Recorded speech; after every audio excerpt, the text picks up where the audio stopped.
ton voisin, est-ce que Jésus est en toi? Qu'il te réponde.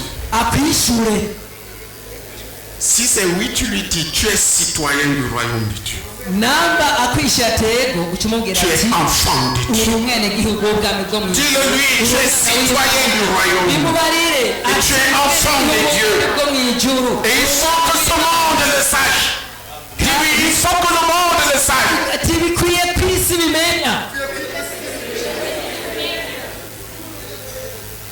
Dis-le. Il faut que ce monde sache que tu es citoyen du royaume de Dieu. Que tu es différent. Alléluia. Alléluia. Alléluia. Dis, j'ai reçu le pouvoir d'être enfant de Dieu. Citoyen du royaume. Hein? 2:19. Prenez vos Bibles. Les citoyens de Dieu, du royaume ont une constitution, c'est la Bible. Assieds-toi. Tu es citoyen de ce royaume. Il y a un signe extérieur. Donc, c'est quoi? C'est la Bible. La Bible dit celui-ci est enfant de Dieu. Si tu la caches, Dieu va te cacher comme tu caches. Mais si tu n'as pas, tu es en train de dire je ne suis pas de ce royaume. Tu es enfant de Dieu. Hein? Tu es enfant de Dieu? Oui ou non? Depuis quand?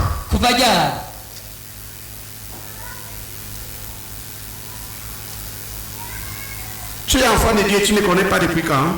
Tu as donné ta vie à Jésus aujourd'hui.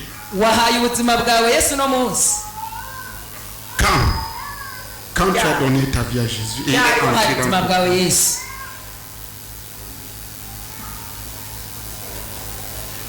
2010. Ça fait combien d'années? 12 ans. Tu n'as pas la Bible. Frère, permets-moi de douter. Je dis la vérité. Permets-moi de douter. Tu n'as même pas le signe extérieur d'un enfant de Dieu. Demande à ton voisin, est-ce que tu es enfant de Dieu ou pas?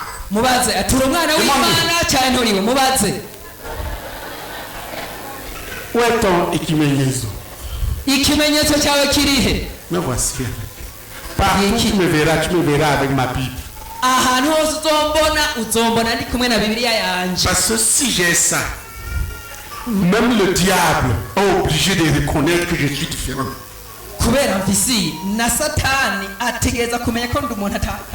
Les gens te confondent parce que tu caches Jésus. Et tous ceux qui ont honte de Jésus cachent leur Bible. Votre pasteur est venu ce matin avec un gros panier mais sans la Bible. On devrait le temps de lui donner 40 pour moins 1.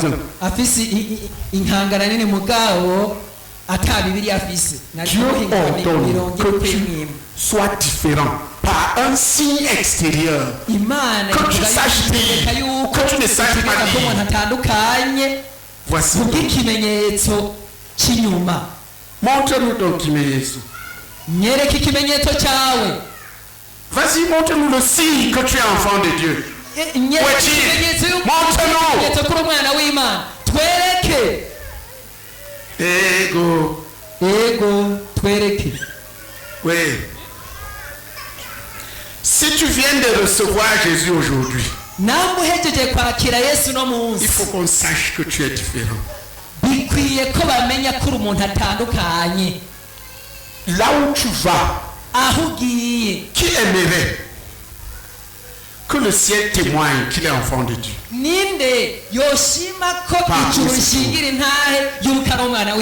Lève la main.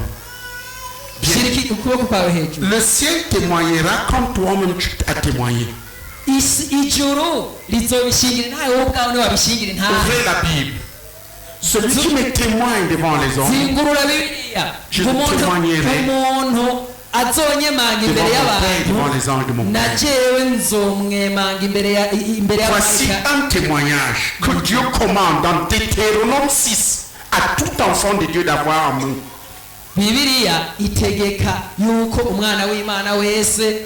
Et c'est ça le problème de la plupart des gens. Ils ont honte de Jésus et Jésus, ils rejettent publiquement Jésus et Jésus les rejette. Ils marchent comme si Dieu n'existait pas. Avec ça en main. Je marche, Dieu marche avec moi. Je marche, Dieu marche avec moi, frère. Montre-moi ton kimenyetso. Montre-moi. Montre-moi ta Bible. Aussi. Est-ce que tu es vraiment enfant de Dieu? Montre. Hey, montre ton kimenyetso. Oui, montre-nous. Montrez. Vous ne pouvez pas lever vos Bibles. Lève ta Bible comme ça. Tu entends? Voilà, maintenant tu as une demi-Bible. Ça fait combien d'années que tu as cru? Ton Dieu est demi-Dieu. C'est demi-Jésus.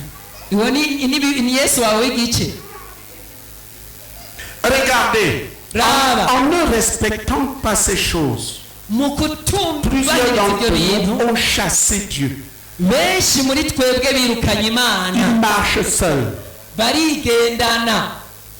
Personne ne reconnaît qu'ils sont enfants de Dieu, même le ciel ne reconnaît pas. Ça fait combien d'années que tu as Jésus? Tu as Jésus. Où est ton kimenyetso? Je ne connais pas lui. Si tu avais ça, tu serais déjà en train de lire. Si tu avais ça par obéissance. Parce que Dieu demande que tu aies ça en main.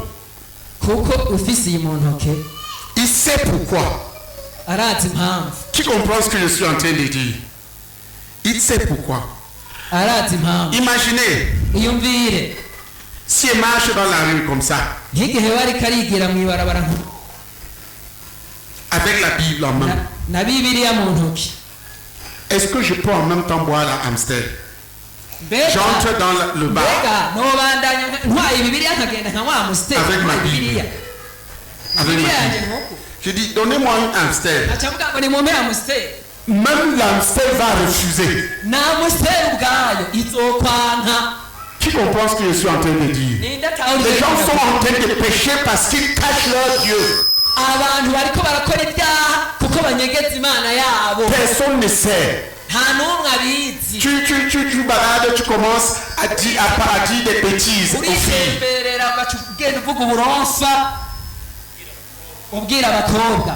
Écoute, pourquoi tu caches Jésus? Parce que tu veux continuer à pécher. Si tu avais la Bible en main, tu rencontres une belle fille, même ton cœur va te dire, toi qui as la Bible, comment tu vas dire ces choses?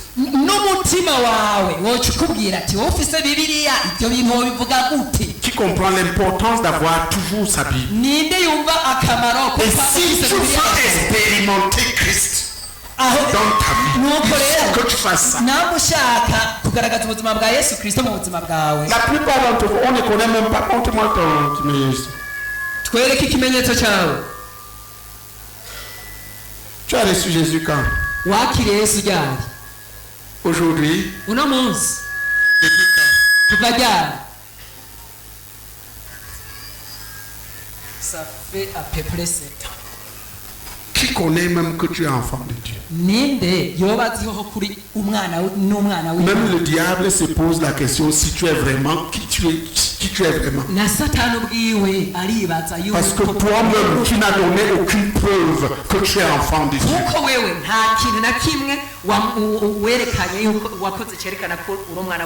Tu continues à marcher dans le quartier comme une tête brûlée.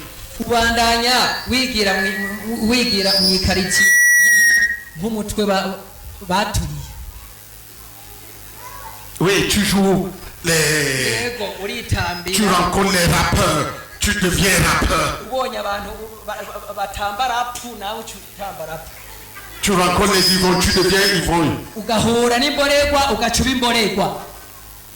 Tu entres dans les boîtes de nuit, tu commences à danser le ndombolo.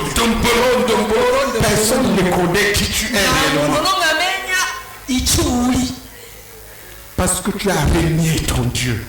Et il t'a renié. Les gens ont besoin de se repentir. Tu as renié ton Dieu et lui t'a renié. Tu as honte de lui, il a honte de toi. Mais quand tu honores ton Dieu, quand je marche avec ma Bible, Dieu marche avec moi. Quand je suis arrivé dans ce pays, le pays était dans la guerre. Nous avions pris un véhicule dans une agence qui s'appelait Air Burundi à l'époque. C'est lui seul qui venait ici. Les avions ne venaient pas. On a atterri à Bujumbura.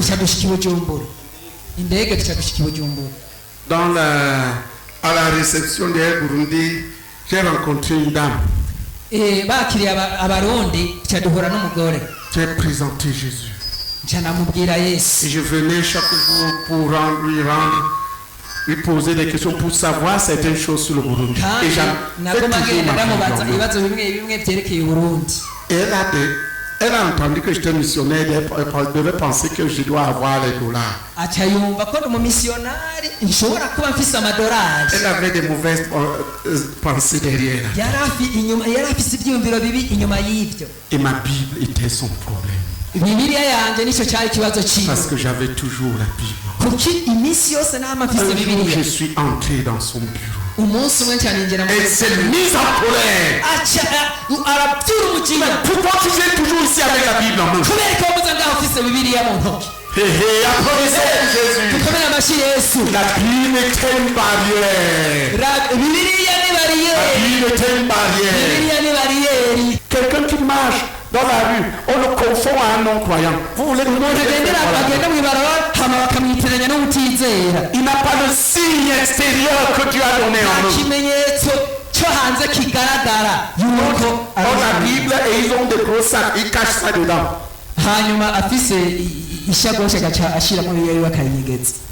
Moi, ma Bible, un signe attaché à ma main.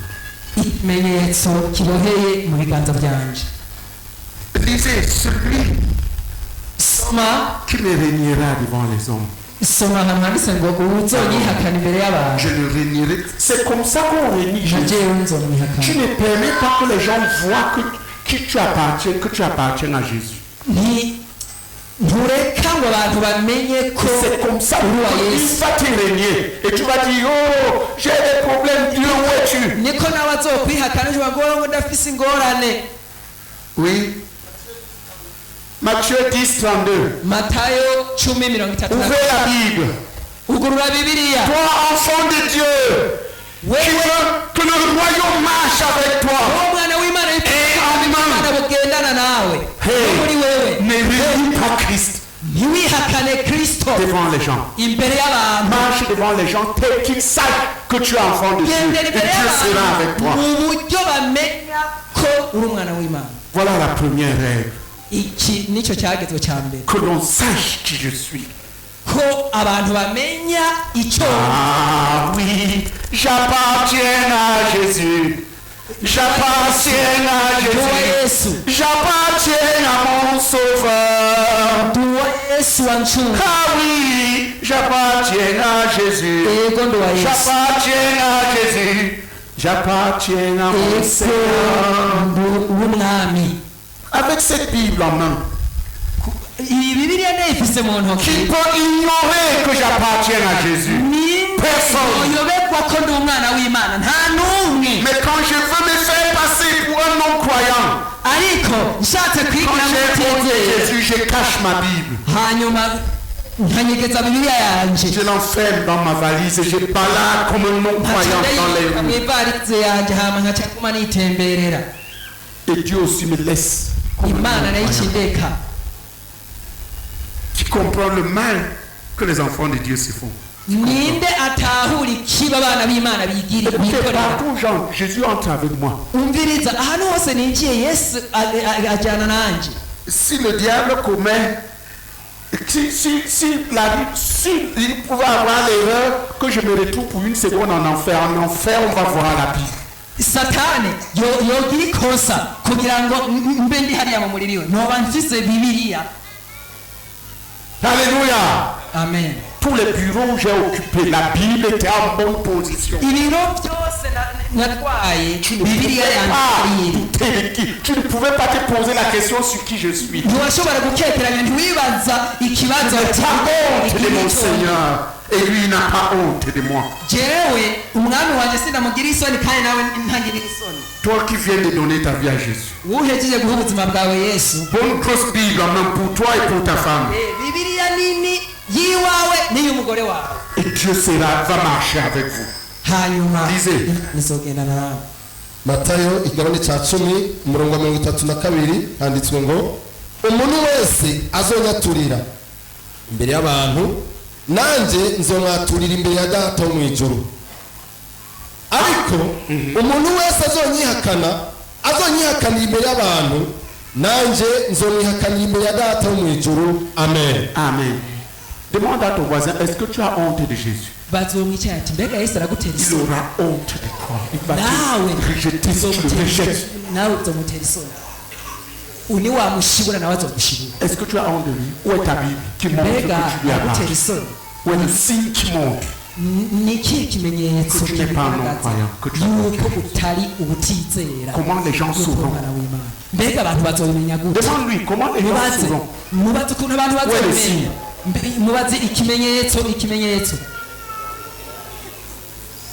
Alléluia. Qui comprend la nécessité d'avoir sa Bible avec soi? Si tu veux que Dieu soit avec toi,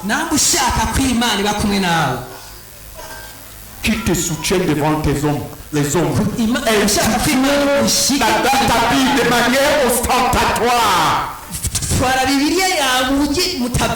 De manière ostentatoire, ouverte, visible, démonstrative.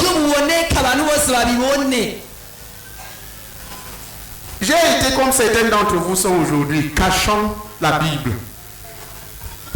J'ai vécu comme certains d'entre vous vivent aujourd'hui, cachant la Bible.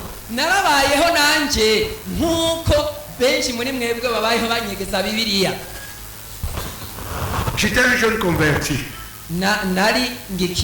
Parce que dans le monde, j'étais un galant qui marchait en comptant fleurettes aux filles. J'étais un galant qui marchait draguant les femmes.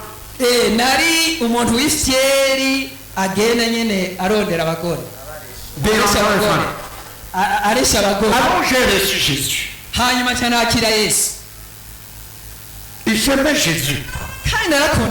On m'avait donné une grosse Bible comme ça. C'était un peu comme ça. C'était comme ça. Je la lisais fortement. Mais la Bible était très grosse. Et je me suis dit, mais est-ce que je vais porter la grosse Bible ici en main? On va m'appeler témoin des jours. Parce que nous, tout ce que nous voyons avec la Bible, c'était témoin. Moi, j'avais insulté les gens. Je craignais donc qu'on m'insulte. Un soir, je devais aller à l'assemblée. Et comme je sortais de moi, j'avais les journaux.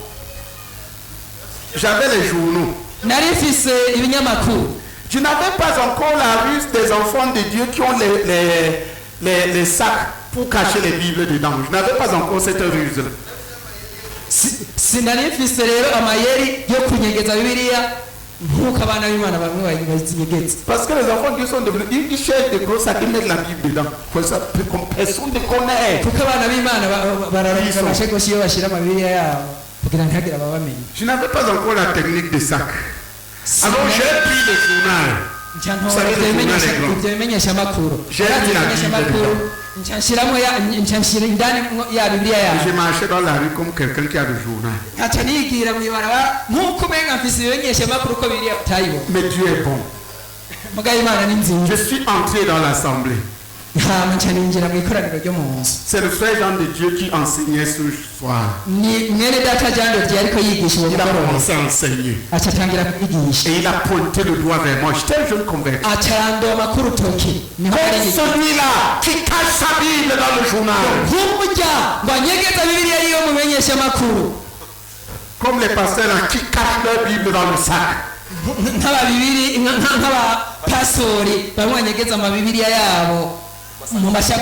le frère qui cache sa Bible dans sa maison. Il ne veut pas qu'on voit ça au bureau. Il ne veut pas qu'on voit au bureau. Parce qu'on va lui dire tu es Mukizwa. Comme les frères qui marchent dans la rue sans la Bible, ils n'ont même pas la Bible. Tel que même le diable se demande, ils sont vraiment enfants de Dieu ou bien ils sont encore mes enfants?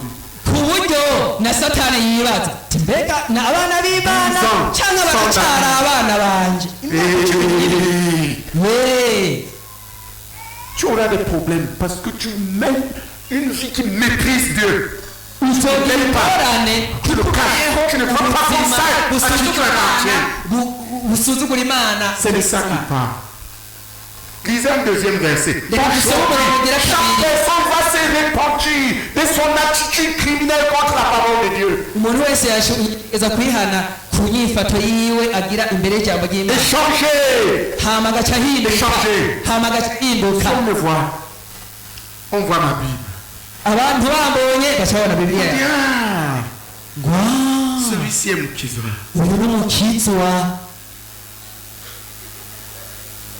J'avais un bureau.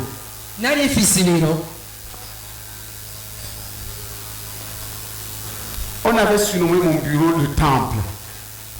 C'était un bureau dans un grand établissement. On a traité aux jeunes gens âgés déjà. Il y avait une affiche avec la Bible ouverte. On avait écrit les versets bibliques. En gros, c'était vaste.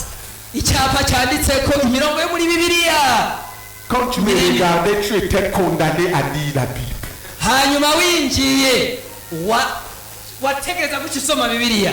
Et j'étais l'une des autorités de l'établissement. Et j'étais à la place où je pouvais faire de l'argent. Un monsieur est venu me voir. Son fils devait aller, je ne sais pas où, il voulait qu'on lui fasse des faux bulletins. Ça devait être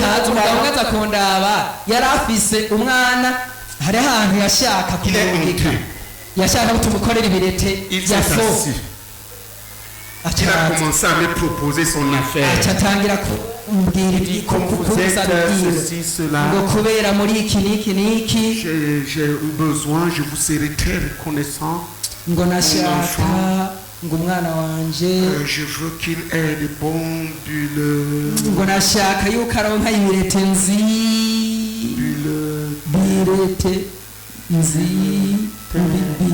Et il a vu hanyuma carabona bya byandiko Bibiliya y'uburi imbere yiwe arasoma ncandamureka abantu agasoma. Et il est revenu à moi. Hanyuma je lui ai posé la question, monsieur, ncandamubaza ikibazo. Ce que vous voulez me demander, vous avez déjà la réponse. Wa mugabo ibyo mwashaka kunsaba mwamaze kuronka inyishu. Il a dit oui.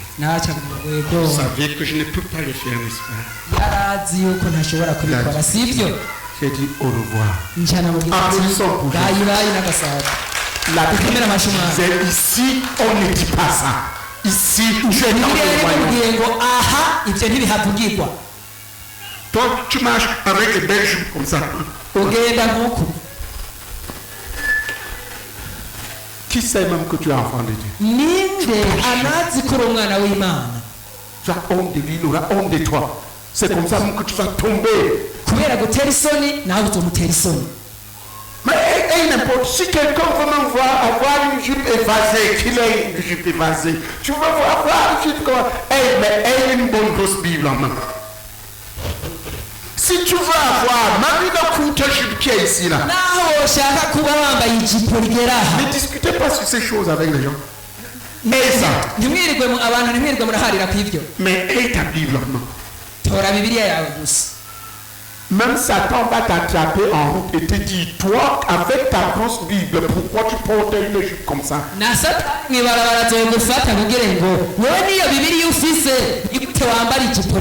que c'est vrai? C'est vrai ou pas? On ne discute pas avec les gens qui portent la Bible. Si un frère vient te demander, pasteur, est-ce qu'il est interdit d'aller en boîte de nuit? Est-ce que Dieu a interdit de danser? Ne discute pas. Dis-lui, toi-même tu vas le connaître. Mais si tu penses que tu dois aller, tu lui donnes une bonne grosse Bible. Avec sa Bible en main. Si cette Bible entre dans cette boîte de Dieu, et le ndombolo accepte qu'il ait sa Bible en main et qu'il danse, qui continue. Qui comprend ce que je suis en train de dire? Cette Bible en main te met à part pour Dieu. C'est ainsi que Dieu a établi pour qu'on sache que tu es différent. Et lui-même sera avec toi si tu as ceci.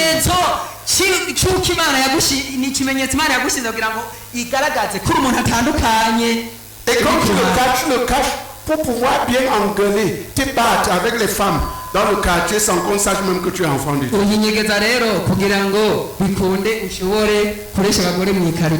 Comme ça, tu engueules bien ton mari. Tu et personne ne connaît même que tu es enfant de Dieu. Tu comprends? C'est pourquoi Dieu commande d'avoir ça. Ça, c'est le seul signe extérieur. Tu veux que Dieu marche extérieurement avec toi.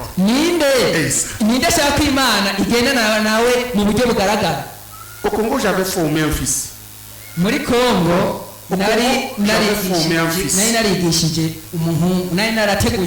l'ai habitué. Il était le président du tribunal de grande instance à Uvira. Et là,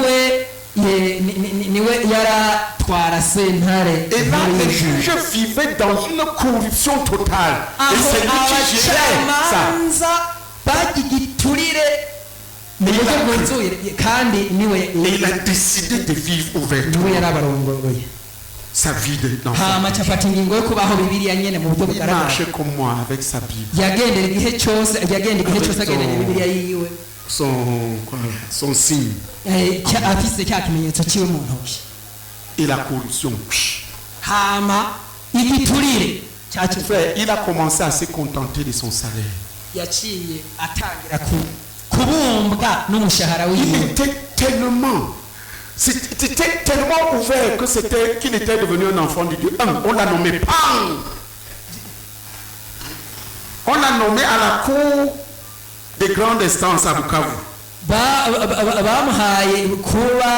Il est devenu l'un des présidents. Et il y avait un autre président qui le massacrait. Mais sa réputation de justice était en train de parcourir partout. amutyoza kuba ari umwana w'Imana byari bitangiye hose bamumenya hose bamumenya. On entend à la radio qu'il est nommé à la Cour suprême. Umunsi umwe bacamba ku radio à Kinshasa. Applaudissons pour Jésus. Baciye bamuhakiza kurongora iyindi sentare Kinshasa. On avait besoin des gens qui peuvent être honnêtes. Bari bakeneye abantu bashobora kuba bimva. Son Dieu avait commandé. Imana yari yategetse. Maintenant il y avait un chef qui le menaçait. Hariho uwundi mushefu yaramugeramiye. Il était devenu le chef de ses chefs. Yaciye aba umwe mu bashefu niwe yaramugeramiye. Suprême, c'est eux qui décidaient de ce qui passe et de ce qui ne passe pas. Imana yacu ni ifata ingingo y'ibigenda n'ibitagenda. Il n'avait pas caché son Dieu. Il n'avait pas caché son Dieu. Il avait accepté. Si je dois perdre à cause de mon Dieu que je perde. Si je dois gagner que je gagne. Il avait gagné. Parce que Dieu était avec lui. Voici ton signe. La façon que tu traites la Bible. Lisez Deutéronome 6:6. La Bible comme le signe en main. En tant qu'enfant de Dieu, sachant que Dieu marche avec moi pour soutenir uniquement sa parole. Dieu marche avec moi uniquement pour soutenir sa parole. C'est écrit dans Hébreux 1. Je dois savoir que cette Bible-ci est le signe que Dieu m'a donné, que je dois avoir en main. Lisez. Oui. Deutéronome 6.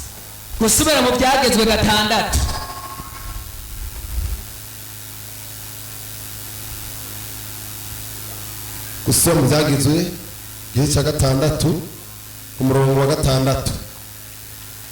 Aya mabwiriza mbageze uyu munsi azahore ku mitima yanyu, muze mugire umwete wo kwigisha abana banyu, muze muyahoze mu kanwa iyo mwicaye mu nzu, niyo muriko muragenda mu nzira, niyo muryamye, niyo muvyutse, muze muyahambirire ku maboko yanyu ababera ikimenyetso. Arelisa murongo 8. Muze muyahambire ku maboko yanyu ababera ikimenyetso, muyashyire mu ruhanga nk'amambe abe hagati y'amaso yanyu, muze muyandike ku bishimajyango by'amazu yanyu no ku bikingi by'amarembo.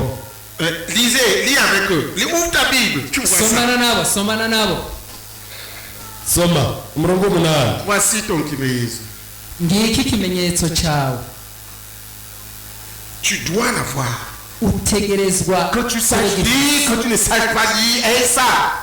Uba uzi gusoma cyangwa utabizi utegerezwa kugifisa. Qui me comprend? Ninda ntaho. C'est le signe. Ni kimenyetso que tu es différent. Si tu renies ce signe, tu as renié ton Dieu. Oui, lisez ensemble. Turasomera hamwe murongo wa 6 tuhera kuri 6. Ayo mabwiriza mbageze uyu munsi azahore ku mitima yanyu, muze mugire umwete wo kuyigisha abana banyu, muze muyahoze mu kanwa iyo mwicaye mu nzu, niyo muriko muragenda mu nzira, niyo muryamye, niyo muvyutse. Turasubiramo n'ijwi rirenga umurongo 8. Muze muyahambire ku maboko yanyu. Turasubiramo. Muze muyahambire ku maboko yanyu. Ababera ikimenyetso. Muyashyire mu ruhanga nk'amambe abe hagati y'amaso yanyu. Muze muyandike ku bishimajyango by'amazu yanyu. no ku bikingi by'amarembo. Amen. Non, marembo, ça veut dire quoi? Bien, regardez. Il place la Bible. Non, ça c'est le 3e. Et ça c'est le 4e. Écoute. J'aimerais que vous compreniez comment Dieu marche avec nous. Dieu marche avec l'homme uniquement pour soutenir sa parole. Lisez ça dans Hébreux 1. Le Fils qui soutient toutes choses par sa parole puissante. Umwana wayo ashigikiza ibintu byose il faut que Jésus le soutienne. Ninde yifuza ko Yesu amushigikira? Bien. Sawa, je te donne le secret. Reka nakwereka ibanga. Il va soutenir toutes choses dans ta vie selon que tu respectes sa parole. Izoshigikira ibintu byose mu buzima bwawe yisunze uko wubaha ijambo ryawe. Si tu veux bien comprendre nawe ushaka gutahura Dieu en action dans ta famille, uzana Imana gukora mu muryango wawe. Regardez, tu veux que ce qui sort de ta bouche, Dieu le fasse. Wifuza yuko ibisohoka mu kanwa kawe Imana ikibikora. Que ça ne parle que de la parole. Uyu munwa ntihagire ikintu uvuga kiretse ijambo. Je vous montre. Qui a une oreille qui n'entend pas là? Reka ndabereke. Ninde afise ugutwi kutumva? Lève la main. Ufise ugutwi kutumva? Lève la main, lève-toi. Yuzi ikiganza cyawe, haguruka. Maintenant, entends au nom de Jésus. Umva mu izina rya Yesu. C'est dit, tu as une oreille qui n'entend pas. Navuze ufise ugutwi kutumva. J'ai dit, lève-toi. Navuze ngo haguruka. Je voudrais que vous voyez comment Dieu exécute les paroles de la bouche de quelqu'un dont la bouche respecte la parole. Nagomba kubereka ukuntu Imana ishyira mu ngiro. Qui sont ces gens-là? Tu viens ici. Yubaha ijambo ryawe. Ingo ngaha.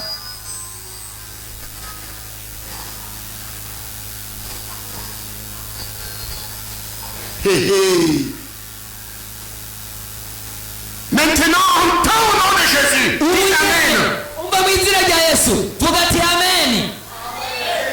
Entends clairement au nom de Jésus. Dis Amen. Mu izina rya Yesu. Vuga ati Amen. Oreille sourde, ouvre-toi maintenant au nom de Jésus. Dis Amen. Mu izina rya Yesu. Vuga ati Amen. Tu es guéri au nom de Jésus. Urakize mu izina rya Yesu. Dites Amen fort. Bien, maintenant regardez. Quelle est l'oreille qui n'entendait pas? Ça n'entendait pas.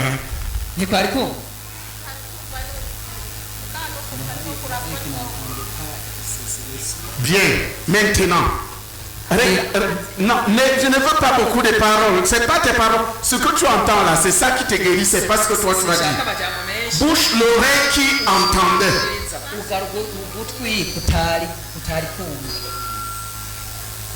Bouche l'oreille qui entendait. Tu as dit ce que j'ai dit. Bouche l'oreille, bouche bien l'oreille qui entendait. C'est cette oreille qui n'entendait pas. Bouche l'oreille qui entendait bien. Bouche l'oreille qui entendait. Donnez-lui le micro. Dis Alléluia. Alléluia. Frère, dis-lui, dis Alléluia. Alléluia. Alléluia. Est-ce que tu m'entends? Oui. Applaudissons pour Jésus. Attends, bouche. Je vais vous montrer. Si ta bouche respecte ça, ce que Dieu va faire de toi. Bouche, est-ce que tu m'entends bien? Est-ce que tu m'entends bien? Réponds si tu entends.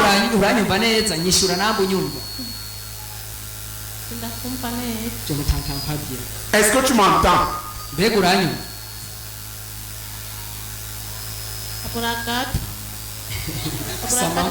Tu as entendu. Écoute, c'est là dans ta tête qu'il y a le problème. Tu répètes, tu dis la vérité, point final. Est-ce que tu m'entends? Bien, enlève ça. Non, bouge.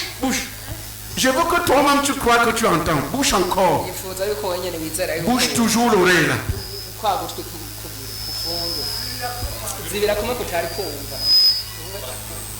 Reste derrière. Dis-lui. Parle fort, frère. 5. 10. Tu entends? Applaudissons pour Jésus. Donc, écoute. Frère, c'est parce que ta bouche dit des mauvaises choses et ne dit pas ce que Dieu dit. Que c'est bouché. Mais la Bible là. Et Jésus va marcher avec.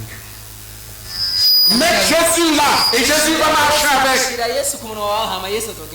Si là où tu mets la Bible, Dieu va soutenir. Amen.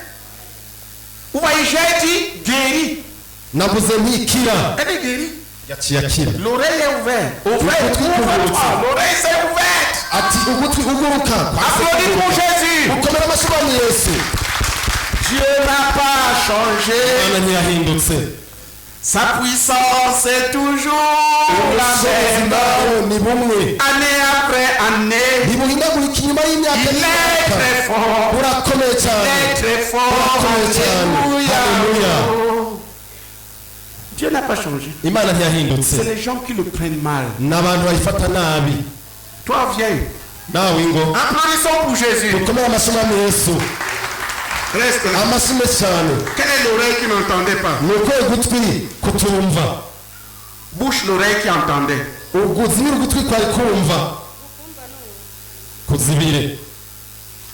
Bien. C'est ça qui n'entendait pas. Quelle est l'oreille qui entendait? Bien. Maintenant, tu entends. Dis Amen. Amen. Alléluia. Dis parle. Répète. Alléluia. Yesu. J'entends. J'entends bien. Dis-le. Jésus a ouvert mon oreille.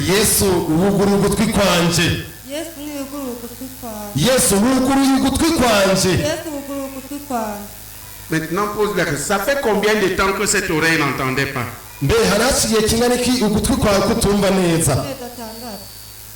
6 mois. 6 mois. Applaudissons pour Jésus. Une parole de Jésus. Applaudissons pour Jésus. Enlève maintenant. Est-ce que maintenant ton oreille entend? Bien. Applaudissons pour Jésus. Je veux que tu saches ça. Si toi tu rejettes Jésus, c'est toi qui l'auras rejeté. Mais c'est Dieu, il sera avec toi. Il soutient toutes choses par sa parole puissante. Tu peux aller t'asseoir. Applaudissons pour Jésus.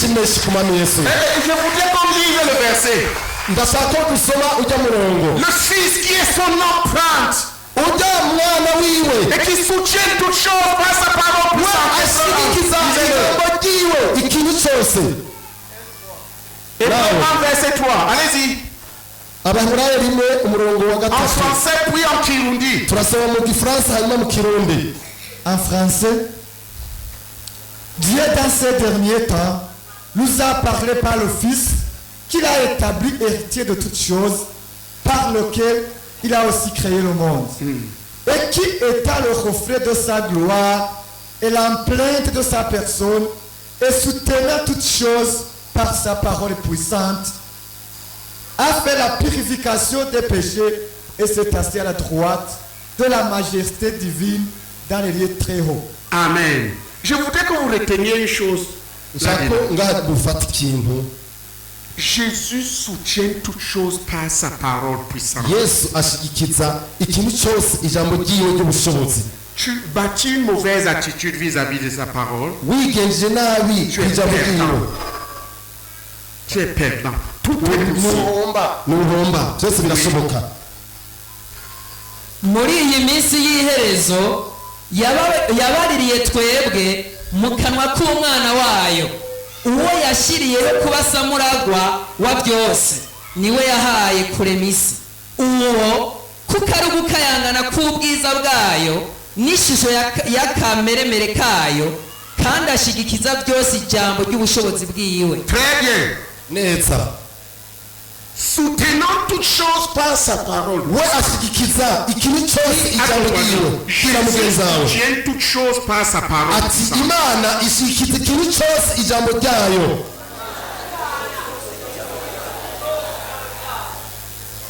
Tu veux que Jésus te soutienne? wifuza ko yesu agushigikira Deutéronome 6 va compléter les cas. genda ushireko Deutéronome 6 te dit comment tu dois traiter à la parole. ingene utegerezwa gufata ijambo ry'imana. rimwe mets-la dans ton cœur. lishyire mu mutima wawe. kabiri parle de ta bouche. rivuge n'akanwa kawe. Apprends à dire à parler selon la parole. wige kuvuga wisunze icyo ijambo ry'imana rivuga. Apprends à parler de Christ. wige kuvuga Kristo. 3. gatatu c'est quoi? Mets-le dans ta maison. uryandike mu nzu yawe. Plusieurs d'entre vous, leurs maisons sont visitées par les sorciers. bamwe muri mwebwe amazu yabo agendagendamwo abarozi. Je regarde votre église ici. ndaraba ishengero ryanyu ngaha. Je ne vois aucun verset biblique. nta n'umurongo n'umwe wa bibiliya uriko. Tout ça, les sorciers, quand vous sortez, les sorciers aussi entrent, ils font aussi la iyo mwitahiye abarozi n'abaca bizira. Vous n'avez rien posé là qui peut les effrayer. Rien. nta kintu na kimwe mwashyize gituma abarozi batinya. Regardez, il y a zéro Bible. raba hose nta bibiliya.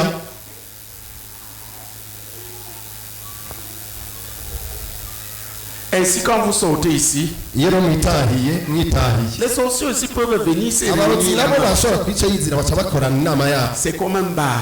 ni nk'akabare.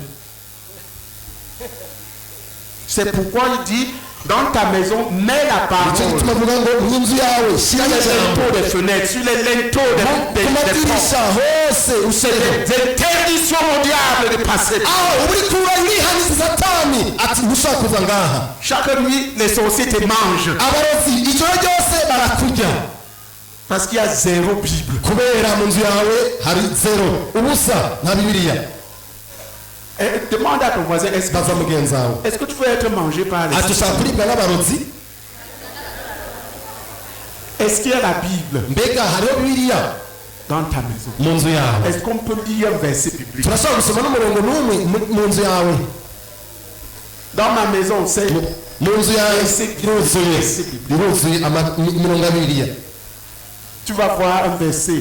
L'Éternel est mon berger. urashobora kugira uti uhoraho niwe mwungeri wanje ntacyo nzokena. J'ai demandé qu'on écrive tout ce soir. On a dit, il y a des versets, des versets. hirya no hino nasabye babyandike. Pasteur, tu veux que qui règne ici? Jésus? ushaka ko yesu ari waganza pasiteri Est-ce que ngaho. c'est les chaises vertes qui vont attirer Jésus? mbega Il y a ni les izi chaises ntebe blanches. zisa n'urwatsi rubisi zizohamagara yesu. Est-ce que c'est ta coupe de cheveux qui va attirer Jésus ici? mbega ni ukukwimosha kwawe kuzohamagara yesu. Qu'est-ce qui va amener Jésus ici? mbega ni iki kizoganza ngaha gihamagara Est-ce yesu. que Jésus va soutenir ici ni igiki yesu azoshigikira ngaha. sa parole? ijambo Où ryiwe est-elle? ririhe.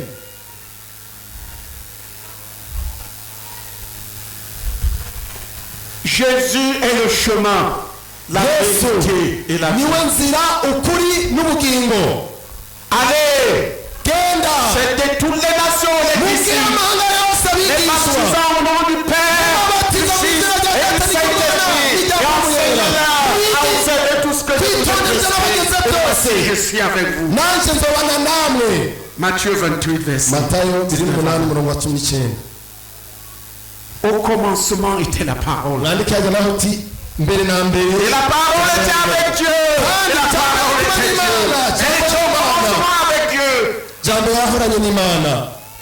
Et tout ce qui a été fait a été fait par elle. Et tout ce qui a été fait a été fait sans elle. En elle était la vie. Et la vie était la lumière de l'homme.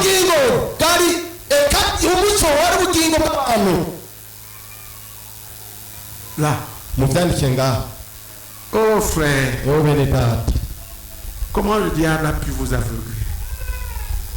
Comment le diable a pu vous aveugler? Oh pasteur, il est pasteur, c'est vide. Tous les fenêtres là, des portes d'entrée pour les démons. Qui va les empêcher? Les sorciers peuvent entrer ici, sortir. Vous n'avez rien mis pour les empêcher d'entrer. C'est ce qu'il est en train de dire. Il les écrira sur les linteaux de tes fenêtres, de tes portes.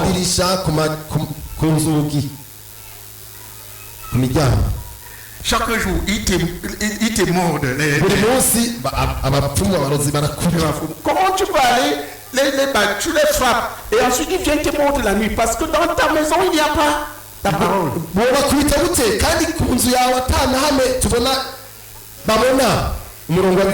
Tu fermes les yeux, il court avec le long bâton derrière. Et tu cries oui. Parce qu'il n'y a pas la parole. Pas la parole dans le cœur. La parole dans la tête. Il y a une chose. Tu les mettras comme un fantôme entre tes yeux. Mémoriser la Bible. C'est comme un fantôme entre tes yeux. C'est la deuxième ou c'est la troisième? Classer ça comme il faut. Frère, va classer ça. 5 choses. 5 endroits où tu poses la Bible en abondance. Dans ton cœur. Dans ta bouche.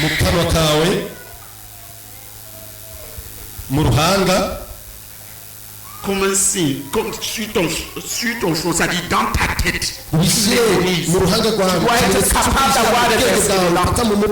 Au lieu que les pensées noires t'habitent. Dans ta tête, et toutes les mauvaises pensées là vont disparaître.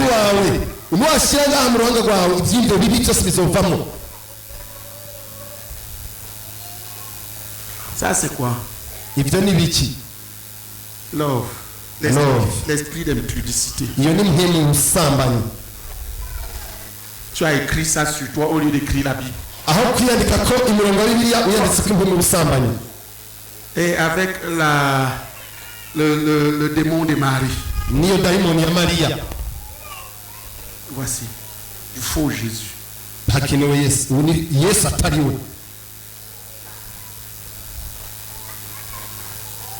Chacun décide qui suit. Moi j'ai décidé de suivre Jésus. Moi j'ai décidé de suivre Jésus. Moi j'ai décidé de suivre Jésus. Toujours tout droit. Sans retourner. Toujours tout droit. Sans retourner. Il y a 5 frères. Dans ta tête.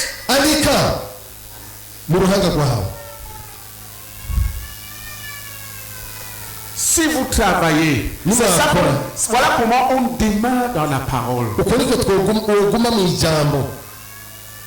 Mettre la parole dans ton cœur.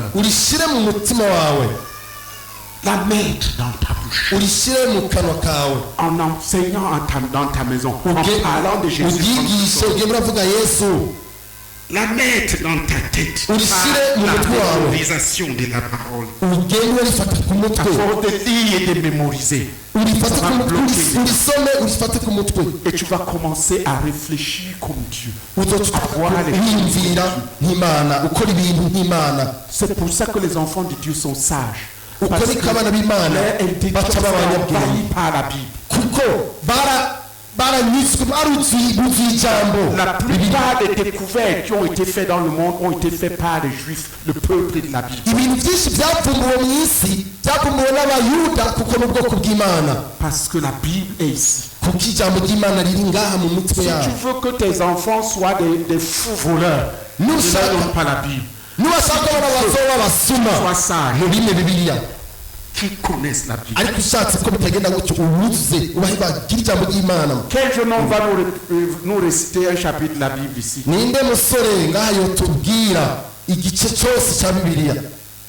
Si vous me demandez ce jeune homme, je vais vous dire quel sera son avenir. Comme ils n'ont pas la Bible dans la tête, c'est comme ça qu'ils échouent même en classe. Leur intelligence est enténébrée. Qui saisit? Qui va réciter?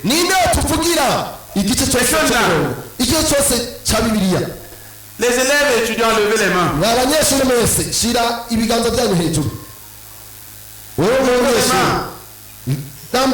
étudiants, bien, levez-vous. Frère, récite-moi 3 versets d'affilée.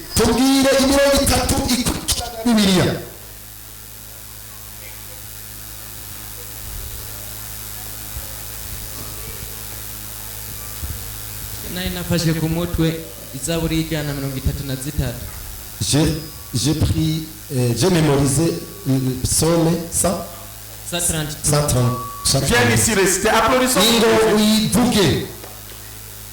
Après, je vais lui demander les résultats à l'école. Vous allez voir. Zaburi y'ijana na 33 iravuga ngo ewe kuntu ari byiza kandi ari by'igikundiro bakana babana nyakubana bimeze nk'amavuta ya elayo y'igiciro kinini yasutse ku mutwe wa Aroni yasutse ku mutwe agashororokera mu bwanwa n'uwa bwa Aroni agashororokera no ku misozo y'impuzu ziwe bimeze kandi nk'ikime cyo kuri Herumoni gitonda ku misozi y'Isiyoni kuko aho ariho uhoraho yagereye umugisha. Amen. Amen. Applaudissons pour Jésus. Frère, tu es dans quelle classe là? Attendez, les autres, vous restez debout. Tu étudies où? Ici à Kayanza, en commune Gahombo. Oui. Quelle classe? Deuxième section pédagogique.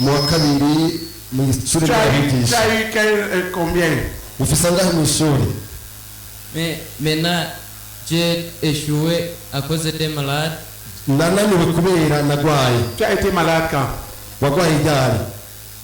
Depuis au commencement de deuxième parier, les 2 semaines. Frère, rentre et réussis au nom de Jésus. Tu étais absent. Oui, toi. Non. Oui. Écoutez, frère. Oh, j'aimerais avoir des enfants de Dieu. Notre pasteur Gitega a sa deuxième fille. Pendant que nous étions en croisade, c'est des enfants qui lisent la mémorise. Elle ne comprenait pas les mathématiques. Mais elle avait des bons points dans le. Nous avons enseigné aux enfants de Dieu comment demander. Elle a demandé une chose. L'intelligence pour comprendre les mathématiques. Elle est venue me voir. Le prochain examen. Elle a une vision. Dieu lui a montré tous les examens. Et comment il fallait le faire avant. Elle a eu 74 sur 75. Ça, c'est non. Mais si tu le méprises, il te méprise. Ton cerveau sera comme la pâte de manioc.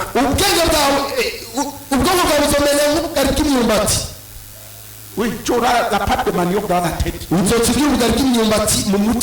Parce que tu n'as pas laissé ta tête absorber la sagesse.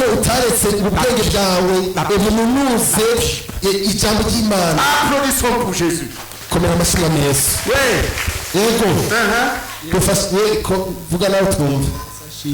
Amen. hari imirongo itatu muri jewe mfise muri Zaburi Zaburi igice cya mbere Psaume chapitre 1 ku murongo wa mbere du verset 1. J'ai dit, oui, du verset 1 au verset. Hahirwa umuntu. Du verset 1 au verset. Tu sais si tu vois trois versets. Kuva ku murongo itatu ikurikirana ushika ku murongo wa gatatu. Du verset 1 au verset 3. Vas-y. Hahirwa umuntu atagendera mu nama z'ababi, adahagarara mu nzira y'abacokoranyi.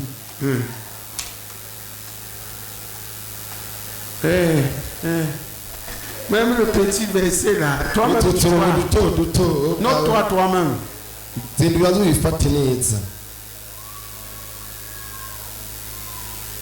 Tu vois, tu ne lis pas régulièrement ta Bible. Tu ne la médites pas, tu ne la médites pas. Voilà ton intelligence est diminutive. Tu n'as pas livré ta tête à Jésus.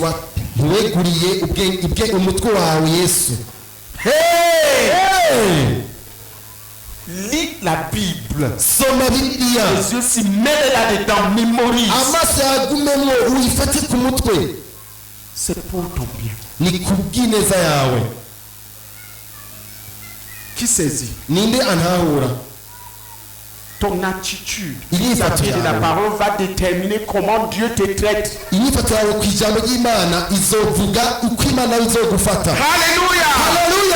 Ainsi, premièrement, Dieu. La parole de Dieu. Dans ton cœur. La parole de Dieu. Dans quoi ici? Dans ta bouche. Dans ta bouche. La parole de Dieu. Comme cire dans ta main. La parole de Dieu. Sur le front, dans ta tête. La parole de Dieu dans ta maison. Prends les 5 choses là. Et blinde-toi. Blinde-toi de la parole. Et Jésus sera avec toi. Écoutez frère, j'ai 62 ans.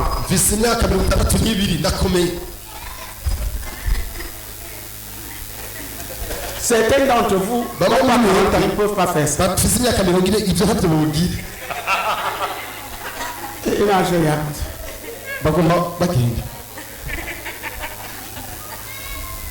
Parce qu'ils ont méprisé la parole.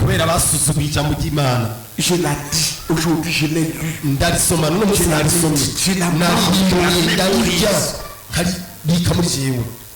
J'en parle. Et je l'ai en main. Et Dieu est avec moi.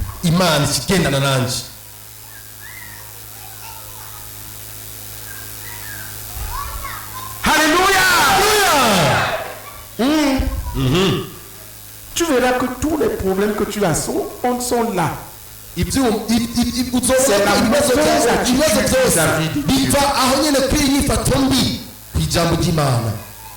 Qui est régulièrement malade? Lève la main. Oui. Lève-toi. Lève-toi. Tu sais pourquoi tu es régulièrement malade? Là, vous êtes là tous, tu verras qu'il manque la parole. Il manque la lecture de la Bible, la méditation, la mémorisation, la proclamation. Voilà tout. Regarde. Qui a un mal maintenant parmi vous? Lève la main. Tu as un mal maintenant quelque part. Lève la main.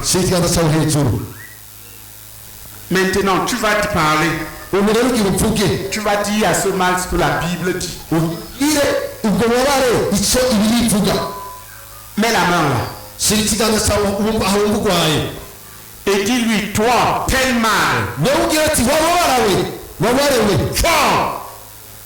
Je t'amène à proclamer. Dis, toi, tel mal. Appelle le mal par le nom. Toi, telle maladie. Ta maladie n'a pas de nom. Ta bouche fermée. Tu n'es pas malade, assieds-toi. Pourquoi d'abord, croyant malade. Dis-toi, tel mal. Fort.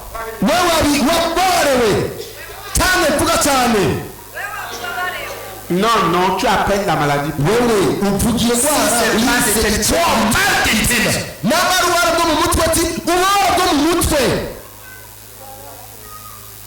Si vous ne voulez pas parler, tu appelles le mal par le nom. Tel que le mal t'entende. Vas-y, fort. Il est écrit que par les malditions de Jésus, j'ai été guéri.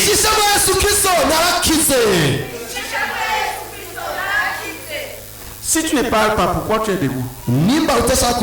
Assieds-toi. On a dit parle, tu ne veux pas parler. Et tu es debout.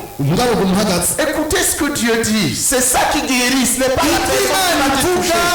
Dis au nom de Jésus.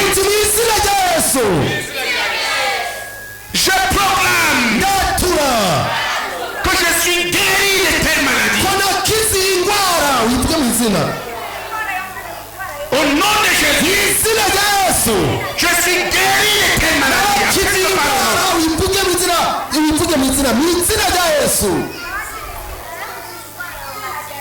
Dis-le cette fois au nom de Jésus. Je suis guéri de telle maladie. Cette fois,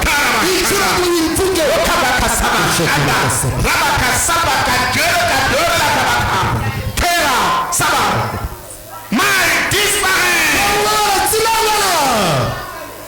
Comme tes chairs et comme dis-le fort. Parce que par les meurtrissures de Jésus. Amen. Maintenant, fais ce que tu ne pouvais pas faire. Et voilà. Quand je dis fais ce que tu ne pouvais pas faire, toi tu t'assieds. Regarde, fais ce que tu ne pouvais pas. Regarde si le mal est. Ceux qui vont regarder vont voir. Regarde, tu as encore mal. C'est la seule personne qui a fait le mouvement. Le mal est parti. Si tu veux rester, fais-le. Fais ce que tu ne pouvais pas faire et vois. Et sans ta guérison. Applaudissons pour la guérison. Tu l'as fait, ton mal est parti, lève la main. Ton mal est parti, lève la main. Applaudissons pour Jésus. Tu as fait le mouvement, ton mal est parti, lève la main. Il est parti, lève la main. Applaudissons pour Jésus.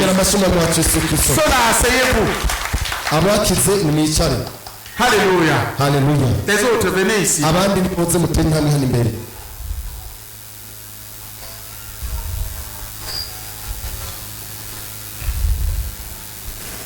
Applaudissons pour leur guérison. Maintenant, fais ce que tu ne pouvais pas faire sans sentir. Vas-y, activement.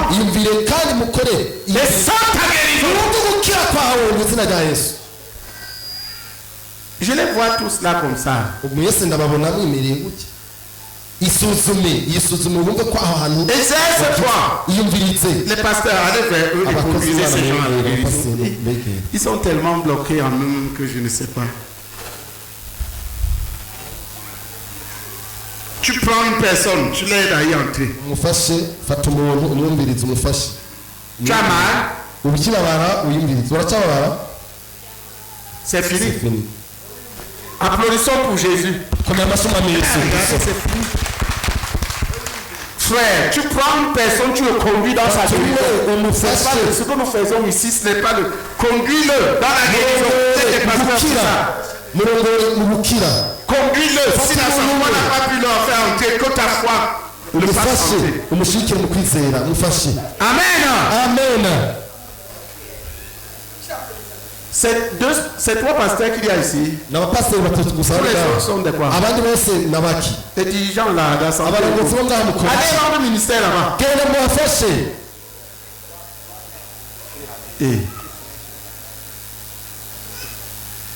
Il n'y a personne pour guérir les malades ici. Le pouvoir que vous avez reçu, c'est pour faire quoi?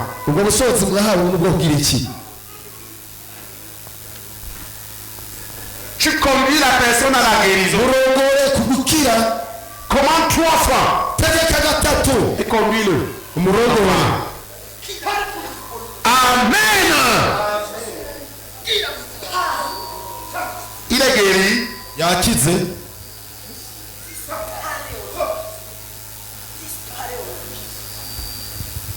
Alléluia. Alléluia. Applaudissons pour Jésus. Applaudissons pour Jésus. Si c'est fini, tu vas t'asseoir avec.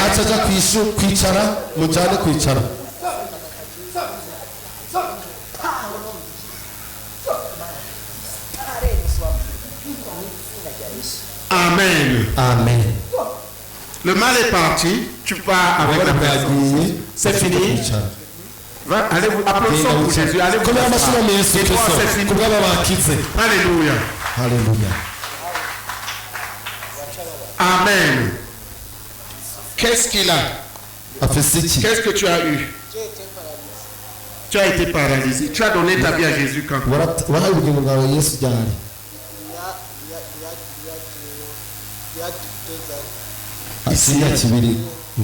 Gloire à Jésus. Qu'est-ce que tu ne pourrais pas faire? C'est le pied. Lève. Bouge-le comme moi. Plus fort. Plus fort.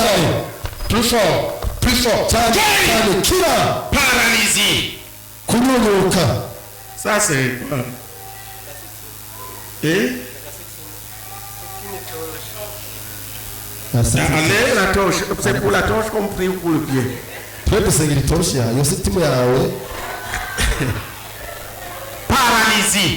Paralysé. Lâche ce pied. Guéri. Paralysie. Disparaît.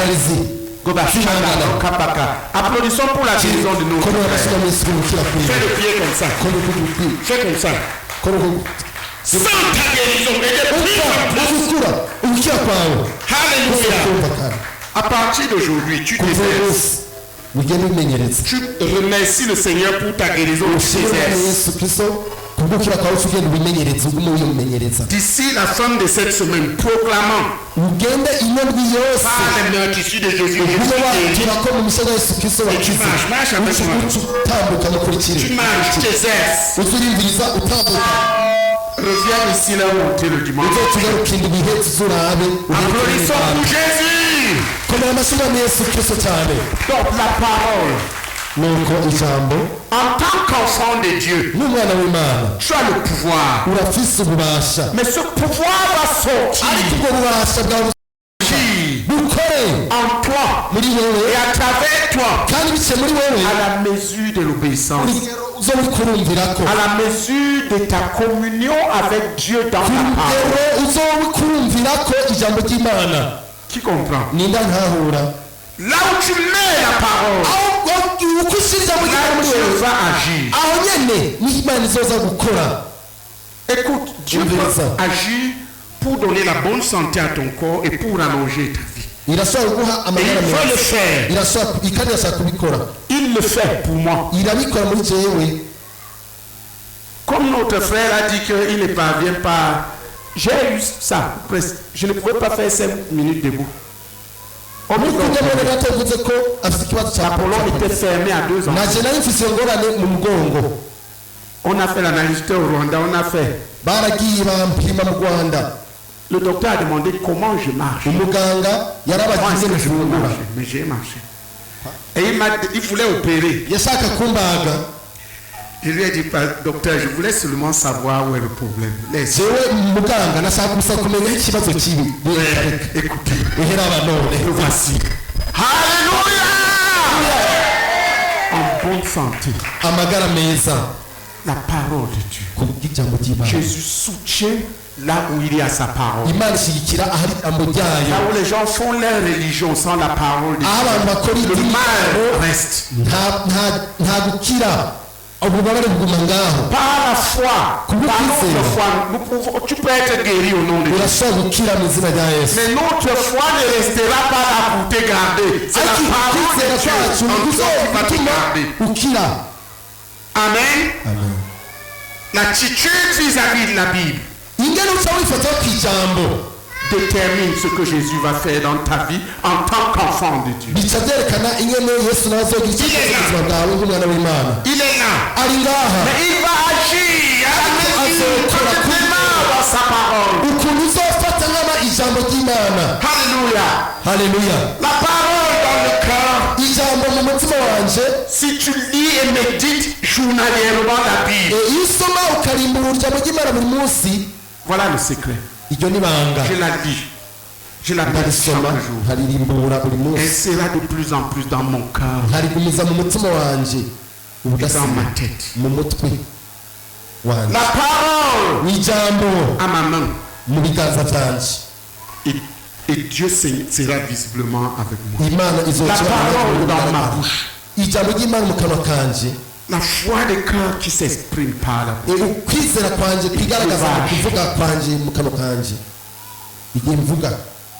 La parole dans la tête. Et je vais voir les choses de plus en plus de manière claire, comme Dieu veut que je les vois. Certains d'entre nous s'endorment en voyant des films de guerre.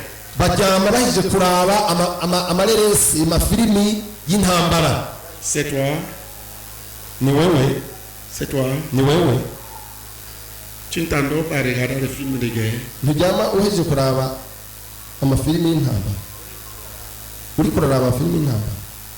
Ce n'est pas toi. Gloire à Dieu. C'est comme ça même que tu auras la guerre.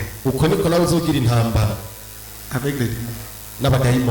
Mais quand tu dors, écoutant la Bible ou lisant la Bible, tu te disposes à ce que même dans ton sommeil, Dieu te parle. Dieu te donne une direction. Tu comprends ce que je suis en train de dire?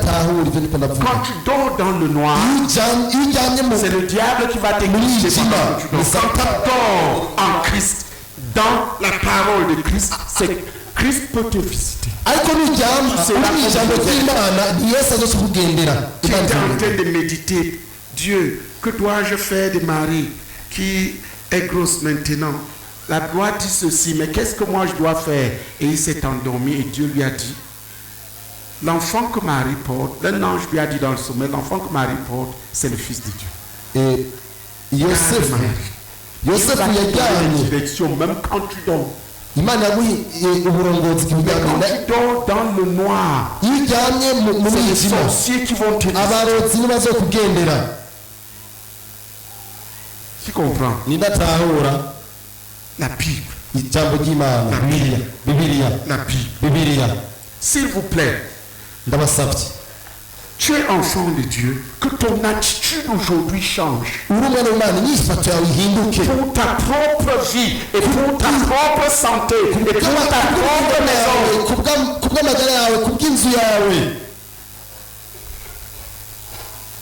Ceux qui manquent de santé, là, c'est ceux qui manquent d'obéissance, de lecture et de méditation de la Bible. Il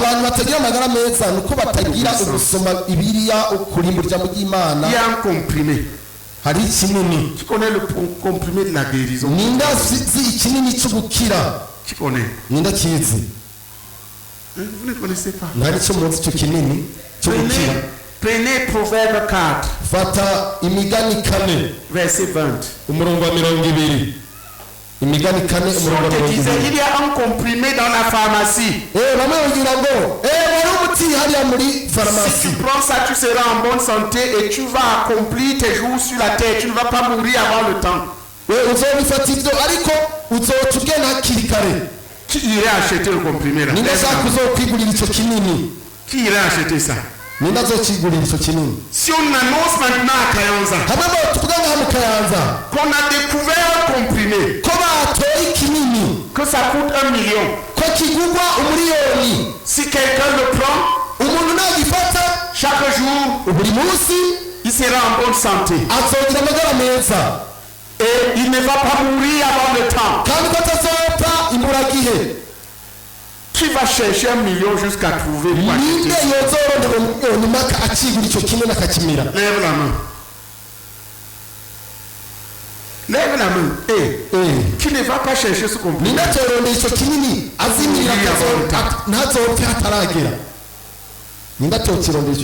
Qui va mourir avant le temps? Avant que son temps ne soit accompli. Qui va mourir?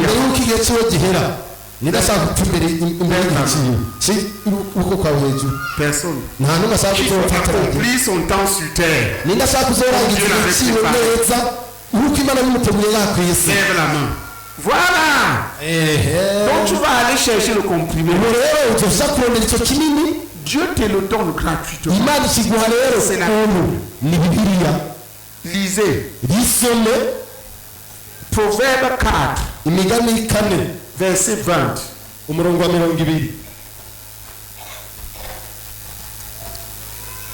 Ta Bible. Ton signe. Oui, ça. Tu as un bel habit. Un beau pain. Mais tu n'as pas la seule chose que tu devrais avoir. Donc, tu n'en as pas. Tout le monde te confond, même le diable te confond. Il pense que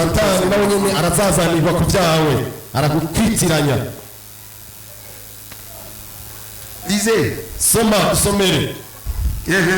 Soma.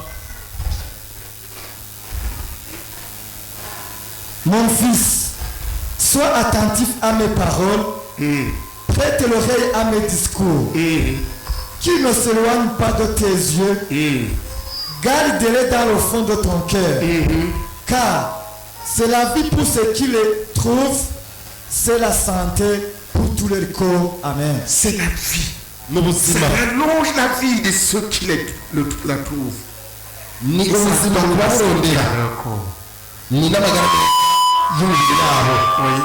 Mwana wanje shira umutima ku majambo yanje. Mwana wanje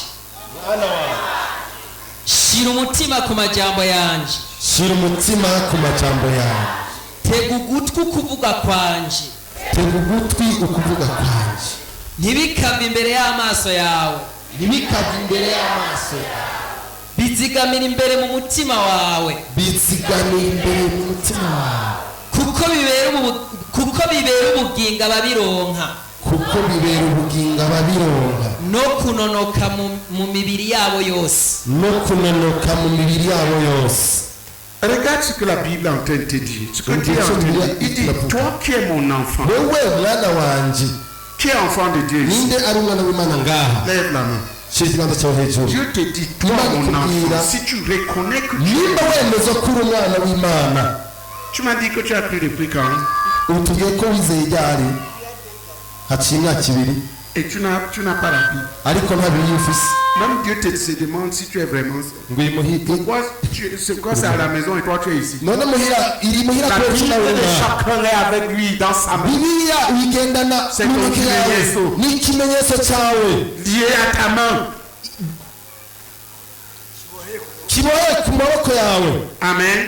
Amen. Maintenant, il te dit, Ubu rero kubwiye ngo mon enfant, mwananje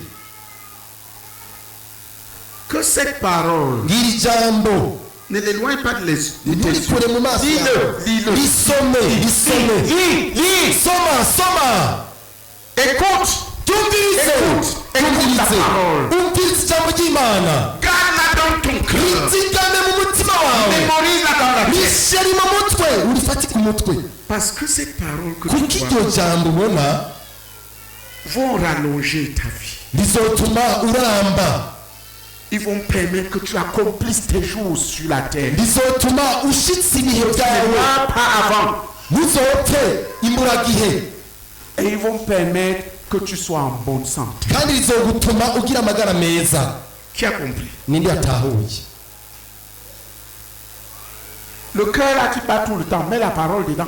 Ni mu mutima wawe muri kura usimbagurika. Shira ijambo ry'Imana mu mutima wawe. Amahoro y'Imana azocamo mu mutima wawe. Ta tête là où les choses marchent là-dedans dans tous les sens, mets la parole. Niba mu mutwe wawe ariko arazunguka ibintu byinshi, shiraho ijambo ry'Imana. Dis, mwana wanje. Vuga ati mwana wanje. Subiramo frere, subiramo. Dusomeshe. Mwana wanje. shira umutima ku majambo yanje. tega ugutwi ukuvuga kwanje. ntibikave imbere y'amaso yawe. bizigamira imbere mu mutima wawe. kuko bibera ubugingo ababironka no kunonoka mu mibiri yabo yose. Voilà. Ko Tous ces chrétiens abizera bose massacrés par les maladies, baganjwe n'indwara bononye n'indwara. c'est le témoignage de vie Ni kubera qui méprise la parole. bigaragaza ko basuzugura ijambo Désobéissent à la ry'Imana. parole, ne demeure pas dans la parole. Ni kuvuga ko ntibaguma mu ijambo ry'Imana. Je vis par la parole. Jembeshejeho n'ijambo ry'Imana. Nous devons régler nos vies. Tout Par est rapport à ce que autour. nous voyons aujourd'hui. En tant qu'enfant de Dieu, Umwana w'Imana, cette Bible, c'est ma vie. iryo Bibiliya yanje C'est ni pareil. ubuzima bwanjye. Mon attitude vis-à-vis d'elle permet que Jésus me soutienne. Icyo ni ikimenyetso gituma Imana cyerekana ko ni igituma Imana cyerekana ko Imana ishyigikira. L'attitude que tu as vis-à-vis de la Bible, c'est la même attitude. Montre l'attitude que tu as vis-à-vis de Dieu. Uko wifata kuri Bibiliya yawe nicyo kimenyetso cyerekana n'ingene wifata ku Mana yawe. Si tu le rejettes, Dieu va te rejeter. Nuyita nayo izoguta. Tu honores la Bible, Dieu va, sa parole, Dieu va t'honorer. Nuyifata nkama ukayubaha Bibiliya ijambo ryo ukaryubaha n'Imana Nous izokubaha. avons besoin aujourd'hui chacun de parler à Dieu et de changer d'attitude et de lui demander d'ôter les conséquences de notre inconsidération de la parole. Umuntu wese ngaha yakwiye gufata umwanya ngaha Et changer. afata igihe guhinduka ku nyifato yiwe ku ijambo ry'Imana hanyuma ahinduke. Tu vois que tu t'es fait du mal Urabona ko wigiriye et nabi tu veux changer. ushaka guhindura. Tu veux parler avec Dieu et prendre un engagement ushaka avec lui kuvugana ce soir n'Imana à hanyuma honorer sa uhindure parole. ufate ingingo nshyashya wubahe ijambo ry'Imana. Tu veux lui demander de revenir avec toi. ushaka ko Imana igaruka hamwe nawe. Lève-toi. Haguruka uvugana n'Imana. Lève-toi pour parler à Dieu. haguruka uvugana n'Imana. Levez-vous et Abantu parlez. bose bashaka kuvugana n'Imana bahaguruke bavugana n'Imana. Lève-toi et prie. Haguruka uvugana Parle à n'Imana. ton Père uvugana n'Imana. de ce que tu as Papa wawe. décidé. Ufate Et supplie-le de t'aider. umubwire ko wahindutse Demande kandi ufate pardon là où tu dois demander umubwire ko pardon. ufashe ingingo yo guhinduka kandi umusaba imbabazi umwinginga agufashe n'iyo ngingo wafashe. Conduis tes gens à prier. Conduis-les à prier. usenge utakambira Imana, wihane ku nyifato yose imbi wifata ku ijambo ry'Imana, umutakambire umwinginga guharire ku inyifato mbi zose akureho. Nimba ushaka kuza gusenga uze usenge hamwe uze ufite mikoro usenge, ukaba ugomba kuza gusenga tora mikoro usenge, urasenga Imana iguharire ikoreho n'ingaruka mbi zose zagutera kubw'inyifato mbi wifata ku ijambo ry'Imana. Bakashona kapakatora kasabaka takamira Imana yiborokere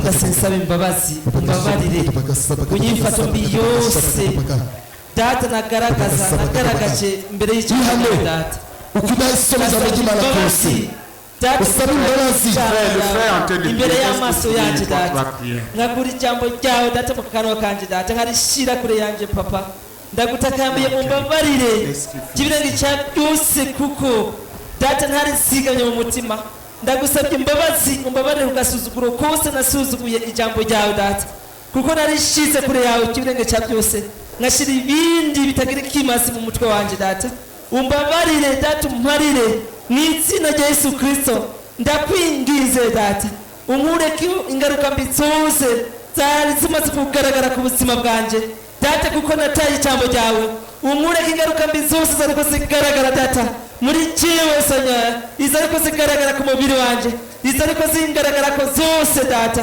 ndagutaka bizinkureko papa ndasabye babazi zinkureko papa zinkureko data zokoze mu izina ry'ububasha ry'Umwami wa Yesu ndafashe ingingo data yo kugarukana ijambo ryawe data imbere y'amaso yanjye kuri tsiga mu mutima wanje data wera ndonge gufata ingingo data yo kugaruka data yo kugarukana ijambo ryawe data mu buzima bwanje mu izina ry'ububasha ry'Umwami wa Yesu Kristo urakoze amen amen.